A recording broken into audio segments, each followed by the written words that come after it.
ఒక ఆలోచన జీవితాన్నే మార్చేస్తుంది. ఒక ఆలోచన సక్రమంగా ఉన్నట్లయితే మానవ జీవితం అద్భుతంగా తయారవుతుంది. ఆలోచన మంచి వైపు ఉంటే ఆ వ్యక్తి మంచి నడవడిక వైపు వెళ్ళే అవకాశం ఉంటుంది.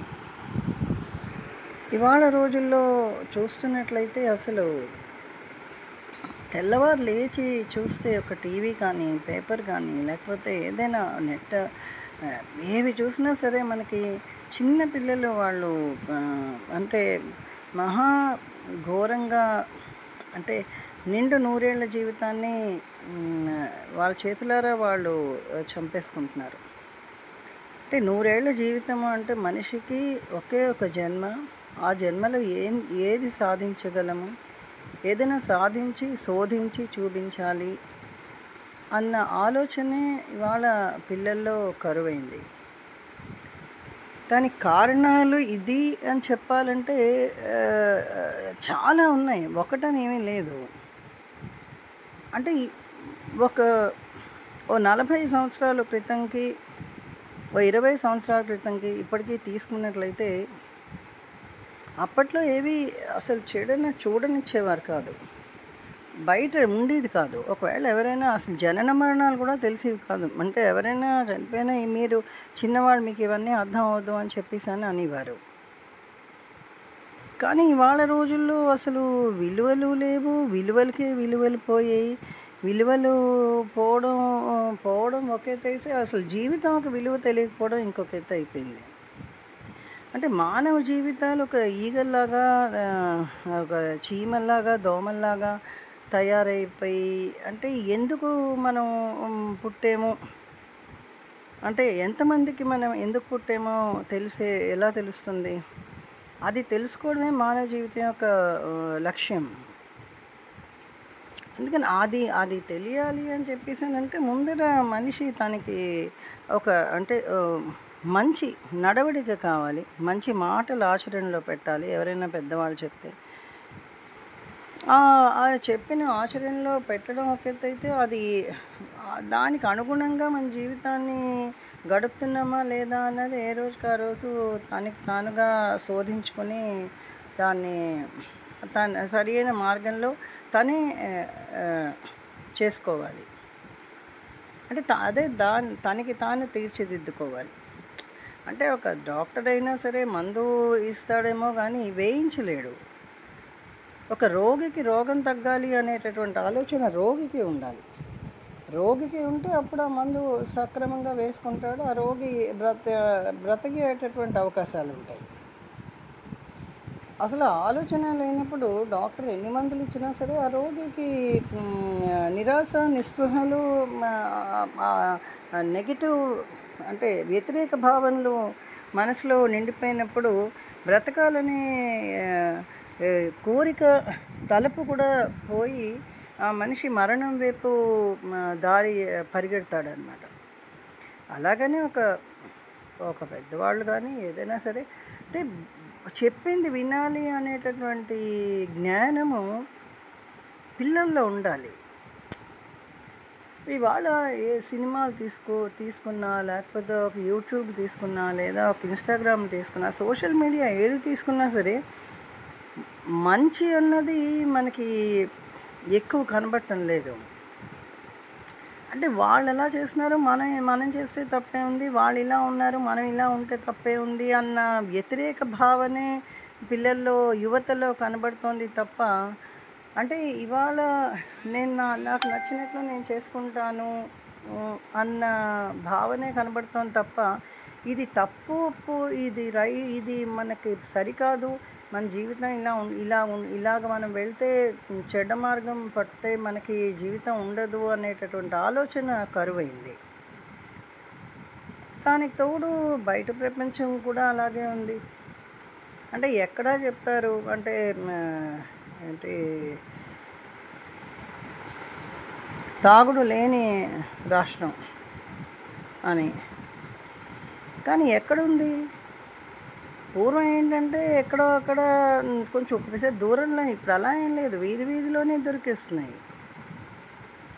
అవి దొరకడం ఇప్పుడు వీళ్ళకి ఫ్రీలన్నీ ఇచ్చేస్తున్నారు. డబ్బులు ఫ్రీ అంటున్నారు, ఇంకోటి ఫ్రీ అంటున్నారు, ఉద్యోగం లేనివాడు 18,000 అంటున్నారు, లేకపోతే ఇంకోటేవో అంటున్నారు. అన్నీ ఫ్రీలే.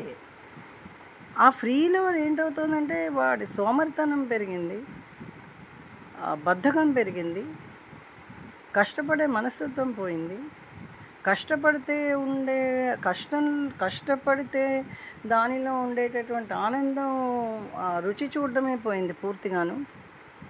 అందుకని ఎక్కడో అక్కడ ఆ డబ్బులు తిరిగి వాళ్ళు ఫ్రీగా ఇచ్చినటువంటి డబ్బులన్నీ కూడా తాగేసి వీళ్ళు ఆరోగ్యాలు పాడు అక్కడితో ఆగట్లేదుగా, పిల్లల దగ్గర నుండి కూడా అవి అలవాటైపోయాయి. పిల్లల దగ్గర నుండి కూడా ఇవాళ అంటే చిన్న పిల్లలు, అంటే ఎంతో భవిష్యత్తు ఉన్నటువంటి పిల్లల జీవితాలు చాలా చిన్న వయసులోనే నాశనం అయిపోతున్నాయి. అంటే జీవితం ఒక విలువ తెలియకపోవడానికి కారణం ఏంటన్నది ఆలోచిస్తే ఒకసారి అనిపిస్తూ ఉంటుంది. ఎక్కడ లోపం ఉంది అంటే విద్యా వ్యవస్థలోనే లోపం ఉందా, లేకపోతే తల్లిదండ్రుల యొక్క పెంపకం విధానంలో లోపం ఉందా? ఏమో తెలియట్లేదు. పూర్వం ఏంటంటే తల్లిదండ్రులు ఒకవేళ తండ్రి ట్రాన్స్ఫర్ల మీద ఎక్కడెక్కడ ఉన్నా సరే ఒక దగ్గర పిల్లలుండి ఎవరి పిన్ని బాబాయ్ ఇంట్లో కానీ, లేకపోతే ఒక మామ నాయనమ్మ ఇంట్లో కానీ ఎక్కడో ఒకడు ఉండి చక్కగా చదువుకునేవారు. ఆ తండ్రి వచ్చినప్పటికీ ఇగో నాకు ఇంత వచ్చాయని చెప్పి ఎంతో ఆనందంగా వాళ్ళు చూపించేవారు. అప్పుడు వాళ్ళు కూడా ఏమనేవారు, నువ్వు ఇది చేస్తే నీకు ఇది కొంటాము, లేదా నీకు వాచ్ కొంటాము, లేకపోతే ఇంకోటి ఏదో కొంటాము అని చెప్పాను, నీకు అది గిఫ్ట్ కింద ఇస్తాము అని చెప్పాను. అది 10 రూపాయలే కావచ్చు, కానీ ఆ 10 రూపాయలు గిఫ్ట్ కోసం పిల్లలు ఎంతో చక్కగా చదువుకుని వాళ్ళు నిరూపించుకునేవారు వాళ్ళు ఏంటన్నది. కానీ ఇవాళ పరిస్థితి లేదు. ఇవాళ ఏంటంటే అడగకుండానే అన్నీ పిల్లలకి అందుతున్నాయి.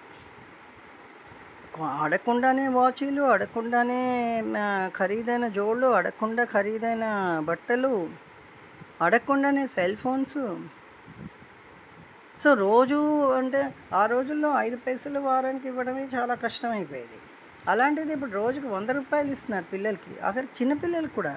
అంటే ఒక 8వ తరగతి ఆ తరగతిలో ఉన్న వాళ్ళకి కూడా అంతే డబ్బులు ఇస్తున్నారు. మరి మంచి చెడుల వ్యత్యాసం తెలియాలి అని చెప్పానంటే ముందర చెడేదో తెలిస్తే కదా మంచి అన్నది వీడికి తెలుస్తుంది. డైరెక్ట్గా మంచి అన్నది ఎప్పుడూ చెప్పలేము. ఇప్పుడు ఇవాళ ఏంటంటే పూర్వం ఒక గంగాజలము, ఆ పక్కనే ఒక నల్లగా ఉన్న నీళ్ళు పారుతూ ఉంటే ఆ జలం వైపు ఇటుపక్క వెళ్ళొద్దు, ఇటుపక్క అంతా కూడా చెడ్డ నీళ్ళు ఉన్నాయి, మంచినీళ్ళు కావవి, సో గంగా జలం వైపు వెళ్ళండి అంటే ఇంకా మాట్లాడుకుంటే అటుపక్క వెళ్ళిపోయేవారు అంతే. ఇవాళ అలా కాదు కదా, ఇందులో పొర్లితే ఏంటవుతుంది, ఇందులో దిగితే ఏంటవుతుంది అని చెప్పేసానని ఆ ఊబిలో దిగుతున్నారు. ఇప్పుడు గంగాజలంలో ఈ నల్ల నీళ్ళు ఒక చుక్క వేస్తే జలం నీరు మారదు, ఎందుకంటే ఆ ప్రవాహంలో ఆ చిన్న నీటి బిందువు పోతుంది, అసలు ఆ రంగే మారదు. కానీ అదే ఈ నల్ల నీళ్ళల్లో ఎంత గంగాజలం వేస్తే ఈ నీటి రంగు మారుతుంది, ఎంత వేసినా మారదు. అది వేయడమే కనబడుతుంది తప్ప ఆఖరికి ఎంత వేసినా ఎక్కడో ఒకటి మళ్ళీ ఆ మలినం కొంచెం ఉండిపోతూనే ఉంటుంది. అలాగే ఇవాళ పిల్లల జీవితాలు కూడా తయారయ్యాయి. అది ఎవరి బాధ్యులు అని చెప్పేసానంటే అనైతికత కావచ్చును, లేకపోతే అంటే విలువలు లేకపోవడం కావచ్చును, విలువలు తెలియకపోవడం కావచ్చును, తెలిసినా దాన్ని పెడచెవిని పెట్టడం కావచ్చు. ఎందుకంటే 100 మందిలోనూ 90 మంది అలాగే ఉన్నప్పుడు ఈ 10 మంది కూడా అటుపక్క వెళ్ళడానికే ప్రయత్నం జరుగుతుంది తప్ప, అంటే వాళ్ళంతటి వాళ్ళే, అంటే వాళ్ళు మన ఏదో అంటారు, లేకపోతే మన ఇన్సల్ట్ చేస్తారు, లేకపోతే ఏదో అంటారని చెప్పేసి అటుపక్క వెళ్ళిపోవడానికే ప్రయత్నం చేస్తున్నారు తప్ప ఎక్కడ ఉన్న దగ్గర నిలబడిగో మనం ఇవి నేర్చుకున్నాము, దీన్ని ఆచరణలో పెట్టాలి, ఇది మనకి నిజమైన జీవితము అని చెప్పేసి తెలిసి దానికి అనుగుణంగా జీవించేటటువంటి పరిస్థితి ఇవాళ కనుమరుగైపోయింది. అంటే నిజంగా చెప్పాలంటే ఇవాళ పిల్లల్ని పెంచడం చాలా భయం కూడా వేస్తుంది. ఎందుకంటే సుప్రీంకోర్టు తీర్పులు కావచ్చును, లేకపోతే అంటే రాష్ట్ర ప్రభుత్వ రాష్ట్ర కోర్టులు తీర్పులు కావచ్చును. పిల్లల్ని కొట్టకూడదని, పిల్లల్ని దెబ్బలాడకూడదని, ఏది అనకూడదని చెప్పేసని. సో ఇవన్నీ ఏంటో ఇవన్నీ అంటే ఫస్టే నాన్ డిటెన్షన్ పాలసీ తీసుకొచ్చే 25% పోయింది. అంటే విద్య ఆల్మోస్ట్ ఆల్ అంటే నాన్ డిటెన్షన్ పాలసీ ఉంది అని తెలియనంత వరకు బాగానే జరిగింది. కానీ ఆ తర్వాత ఎప్పుడైతే నాన్ డిటెన్షన్ పాలసీ వచ్చిందో ఇంక అక్కడ నుండి అంటే అది తెలిసిపోయిందో పిల్లలకి, అందుకని చెప్పి పెద్దవాళ్ళు కూడా ఇంకా దాన్ని పట్టించుకోవడం మానేశారు. పిల్లలు కూడా చదివినా చదవకపోయినా మనం పాస్ అయిపోతాం అన్నది ఇంట్లో ఉండిపోయి మొత్తానికి 10వ తరగతి దాకా ఎలాగో అలా వచ్చేసారు. అదైన తర్వాత ఇంకా 50%, ఇంకో 25% టీవీలు వచ్చి పాడు చేసింది. టీవీలు కూడా టీవీలని కన్నా టీవీలో ఉన్నటువంటి సీరియల్స్ ఏవైతే ఉన్నాయో, అంటే లైవ్ ప్రోగ్రామ్స్ కానివ్వండి, సీరియల్స్ కానివ్వండి, సీరియల్స్ అయినా సరే ఏవి అంటే ఒక్క మంచి సీరియల్ అన్నది నిజంగా పిల్లలు ఇంటికి వచ్చే టైంకి చూపిస్తున్నారా? అన్ని ఛానల్స్లోనే అవే చూపిస్తే పిల్లలు ఇంకోటి చూసే అవకాశమే ఉండదు. కానీ వాళ్ళకి రేటింగ్లు కావాలి. అందుకని చెప్పని ఏవో ఒకటి అంటే ఎంతసేపు క్రూరత్వం, అంటే వాళ్ళని ఎలా చంపాలి, వీళ్ళు ఎలా చంపాలి, వీడి మీద కక్ష ఎలా తీర్చుకోవాలి, ఇలాంటివే మనకి ఆ సీరియల్స్లో కనబడుతున్నాయి తప్ప ఎక్కడ ఎన్ని మంచి స్టోరీస్ ఉన్నాయి నిజంగా తీయాలంటే. ఆ స్టోరీస్ అన్నీ ఆ టైంలో పిల్లలు ఇంట్లో ఉన్న టైంలో అవి చూపించాలి, కానీ ఏ ఛానల్స్ అవి చూపించవు. సో 50%, ఇంకో 25% అలా పోయింది. ఇంకొక 25% ఏంటంటే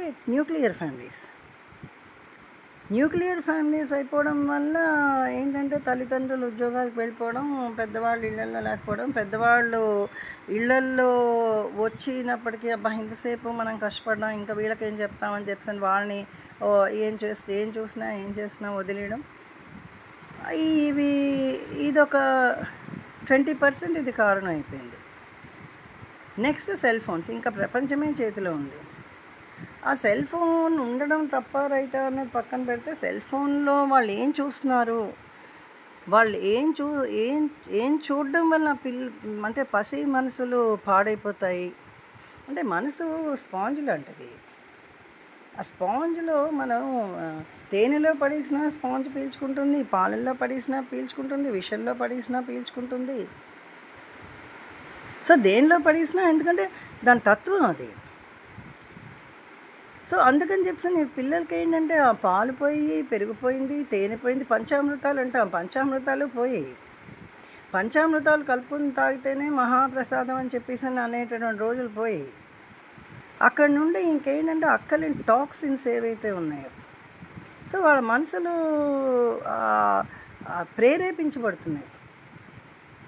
ప్రేరేపించబడి స్పాంజ్ లాంటి మనసులన్నీ కూడా ఆ చెడుని బాగా పీల్చుకుంటున్నాయి.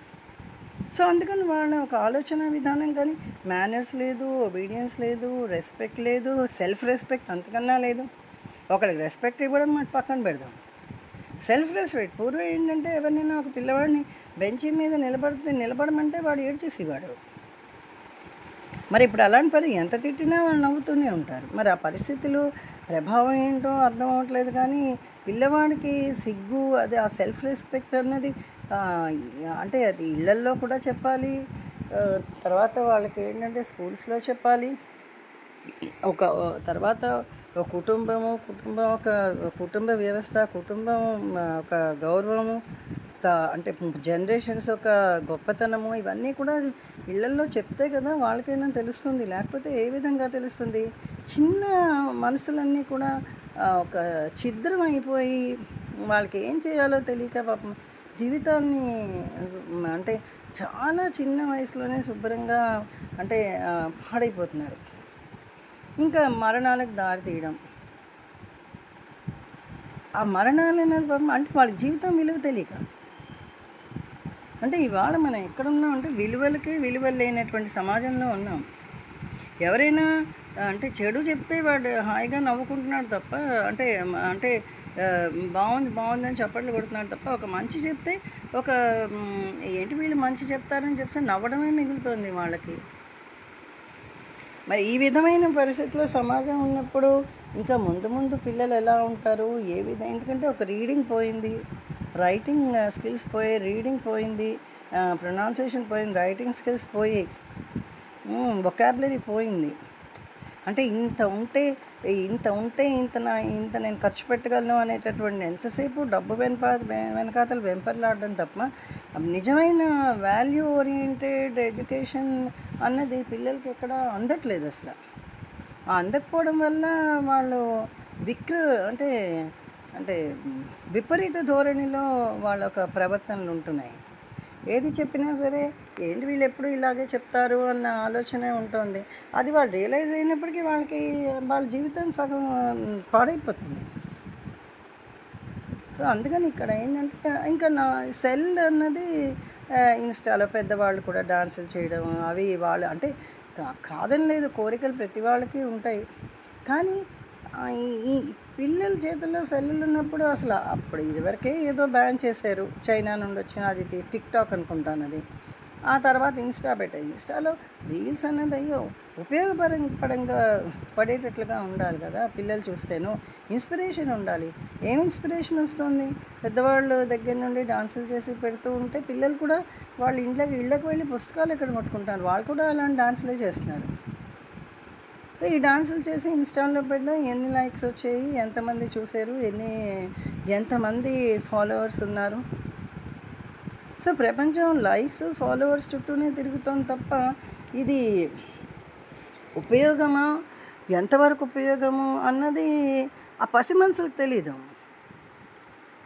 ఆ పసి మనసులకు తెలియకపోవడం వల్ల వాళ్ళు ఆ విధంగా ఆ ధోరణిలోనే ఉంటున్నారు. కానీ మనం చెప్తాము భారతదేశం చాలా గొప్ప దేశము అని. మరి ఈ దేశంలోనే ఇలాంటివి జరుగుతున్నప్పుడు, ఈ విధంగా ఉండినప్పుడు అంటే ఆ విలువలు అన్నవి లేకుండా పోతున్నాయి. ఇంకా ముందు ఏం చూడవలసి వస్తుందో అనేటటువంటి భయమే. తల్లిదండ్రులు పిల్లల్ని ఏమైనా అనాలంటే భయం, టీచర్లకు భయం, తర్వాత అంటే పెద్దవాళ్ళకి ఏదైనా చెప్పాలంటే భయం. ఎవరెప్పుడు ఎలా ప్రవర్తిస్తారో, ఏ విధమైన యాక్షన్ చేస్తారో అని చెప్పేసి. ఎందుకంటే రాను ఈ ధోరణి చాలా అసభ్యంగా ఉంది.